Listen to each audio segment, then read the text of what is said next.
The taxi stopped really fast right before the rocky driveway I hadn't seen in more than a year. I got out with my boots still dirty from Afghanistan dust, my soldier uniform neat and clean.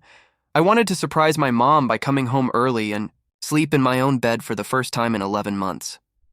But where my nice white house with green window covers and a porch swing used to be, there was now a dog park.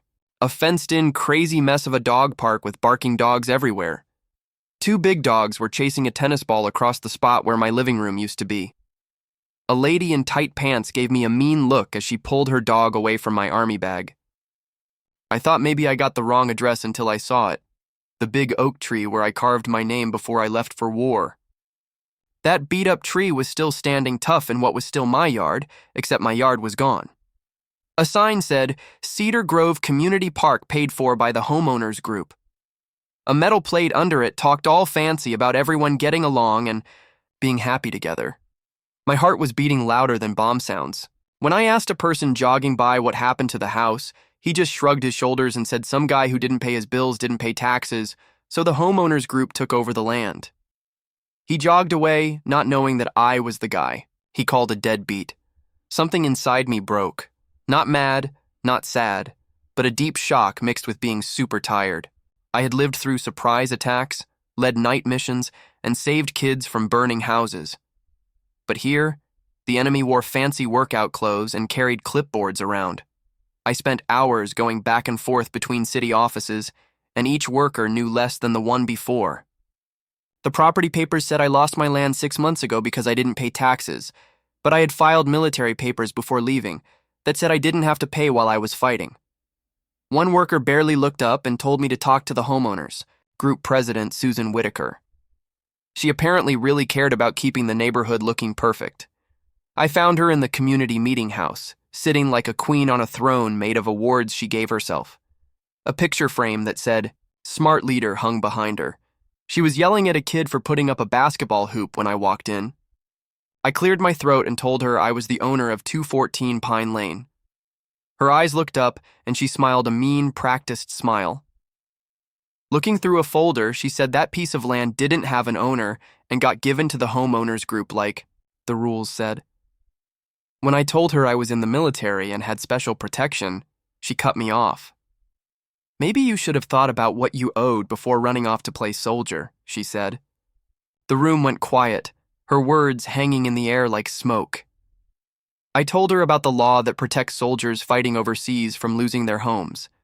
She offered me a spot by the garbage area, saying sweetly, We can work something out, honey, like she was throwing me leftover food. I left with her mean smile burned in my brain.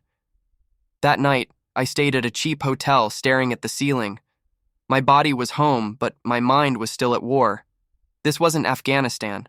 This was dirtier, fought, on my own land against neighbors I had bled to protect. By morning, I called Javier Morales, a friend from my army unit who now worked with computers for a government agency. I had saved his life in a gunfight. He owed me. Within hours, he dug up a mess of fake house papers, backdated homeowners, group meeting notes, and land deals connected to Susan's brother-in-law. The homeowners group had made up fake paperwork, claiming my land was empty and forgotten. Javier found emails where Susan bragged about stealing that soldier's lot and keeping the neighborhood soldier-free. One message joked that she'd salute and sneak away if I ever came back. Anger bubbled up, not the kind that explodes, but the kind that makes you think clearly. A court case would take years, and Susan had lawyers she could call any time. I needed something sharper, louder, that nobody could ignore. I remembered Colonel Marcus Reed, who told me to call if I ever needed help back home. When I explained how the homeowners group stole my house while I was fighting overseas, his voice got ice cold. Send me the location and a list of what they own. Quiet or loud? I picked loud. The plan started forming. I didn't want an apology or money. I wanted the homeowners group to feel what it's like to have their world turned upside down. Javier spent nights digging, building a file of evidence thick enough to choke someone. He found records of the homeowners group claiming they owned my land, faking my signature, and selling my land to a fake company run by Susan's family. Satellite. Pictures showed illegal add-ons, fences, sidewalks, even a meeting house built on protected swampland. Susan's emails made fun of veterans as troublemakers and called my house a dump. I pinned one to my hotel wall next to a photo of my porch where Mom used to drink iced tea in her rocking chair. I wondered if they burned it or threw it away. Either way, they had stolen more than land. They stole memories. Next, I met Judge Clara Hensley at the courthouse. She used to be a military lawyer and knew my unit. She hated when regular people scammed soldiers. I showed her Javier's evidence. Fake papers, rule-breaking emails. She called it a criminal masterpiece and warned that even with proof, the homeowners group's money and connections could slow down a court case for years. When I asked about the government taking over for investigation, her eyes lit up. If it's connected to abusing public service or safety, she said, it's possible. I left and called Colonel Reed. He suggested a military training exercise on the disputed land, set up as practice for city fighting. Within a day, he got permission for Operation Homefront, a weekend-long event by the 212th Tactical Battalion. My lot and the surrounding homeowners group properties would become a practice war zone. It was legal, bold, and perfect. Susan had no idea her next meeting would be crashed by army trucks. Javier and I mapped every illegal homeowners group building, the dog park, meeting house, even Susan's special rose garden. Military planning figured out truck routes and helicopter landing spots. 3 days later, everything was ready. I spent my last hotel night staring at photos of my house, remembering Mom laughing as we painted the window covers. That land was my roots, and they tried to rip it out. Now, I was rewriting the story. At sunrise, Willow Ridge woke up to diesel engine roars. Army trucks rolled past perfect lawns, soldiers set up tents in the dog park, and a Black Hawk helicopter buzzed over the quiet garden. People stared in pajamas, holding coffee mugs. Susan stormed out in a silk robe, holding a cup that said Cedar Grove's Finest. Her jaw dropped as Army engineers turned her meeting house into a command center. She charged at an officer, waving, her mug like a magic wand, but he handed her a packet, government orders for land investigation and temporary takeover. Her face turned bright red as she screamed about her rights. Nobody cared. I pulled up in an unmarked SUV, watching her see me. You did this, she hissed, storming over. I nodded. That land you stole, it's mine again, inch by inch.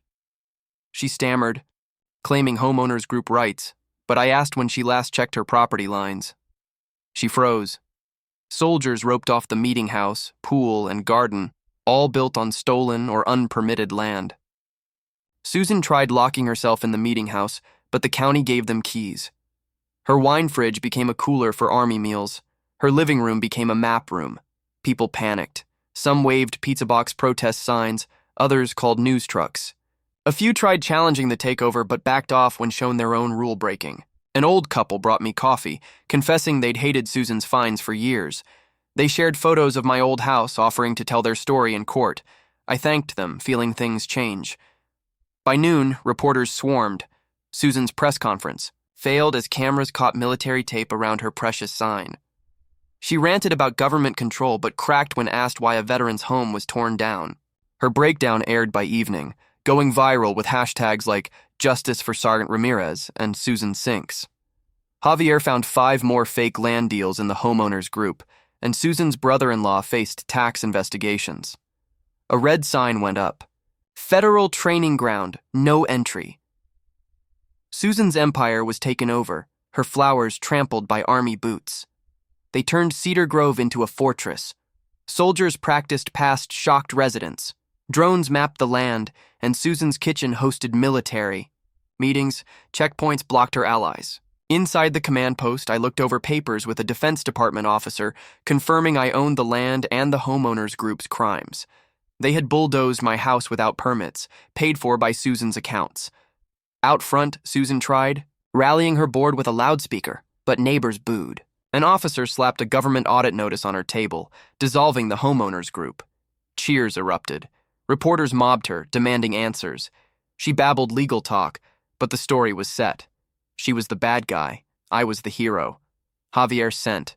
The final blow, Leaked video of Susan making fun of soldiers, laughing about destroying my house, and bragging about untouchable crime. I sent it to the press with one line, "I'm home." It exploded online, sparking calls for her arrest and veteran support. The VA condemned her, and civil rights groups offered legal help. Susan's allies ran away. Her brother-in-law got court papers and her contractor tattled. 11 homes, including hers, faced moving notices. People scrambled, some packing, others crying.